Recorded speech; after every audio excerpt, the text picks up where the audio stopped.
For all of my 120 volt outlets, what I've chosen to do here is all the power is going to come out of here. This is the power inverter that will convert from 12 volt DC to 120 volt AC.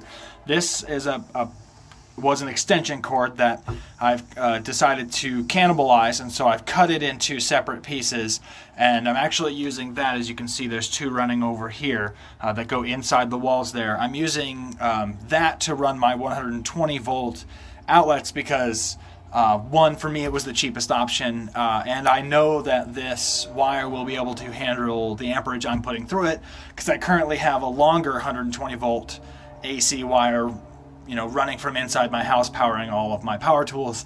And after I've cut these into the pieces and run them, I think the longest run is maybe 10 to 12 feet. And so I know that's not going to be a problem there.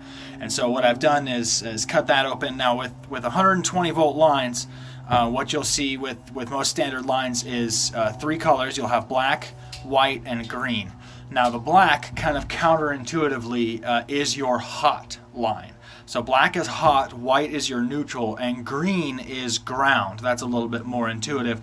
Green is always your ground, or sometimes, depending on the wire, if you buy a thicker wire for inside the home, that might not be green. It might just be a bare copper wire. And so the ground wire is either green or a bare copper wire. Your white for standard, pretty much all standard home installation or electrical wiring, AC electrical wiring, is neutral, and your black is your hot. Unlike with 12 volt lines, where your black is your ground line and your red is your hot. And so what I did was, of course, I ran all of my lines going through the holes up to the outlets. So they're running inside the walls, and then comes up and through here, and then the hole through goes directly into the junction box. If at all possible, that's what you want to do. You don't want to come over and through here and then up and into the junction box. Just come right over and into the junction box there. And right here I have a 12 volt outlet cigarette lighter plug, as well as a 120 volt outlet wired up, and I'll go ahead and explain how those are wired. So here's the rear side of the electrical outlet. This is the 12 volt plug, and this is the 120 volt AC plug. And what you can see here is there's the black wire. Now the black wire is screwed around the brass colored rings.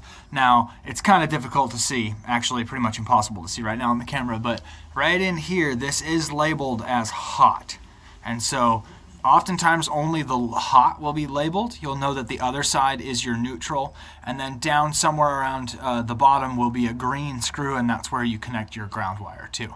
And when you screw the wire on there, strip your wire and then twist it into a clockwise circle. Wrap it clockwise around the screw, and then that way when you tighten the screw down, it'll actually pull the wire into the screw. If you wrap it around the screw counterclockwise, when you tighten the screw, being that the screw is turning clockwise, it'll actually repel the wire away from the screw a little bit. So going clockwise around the wire just makes it a little bit easier to tighten that down.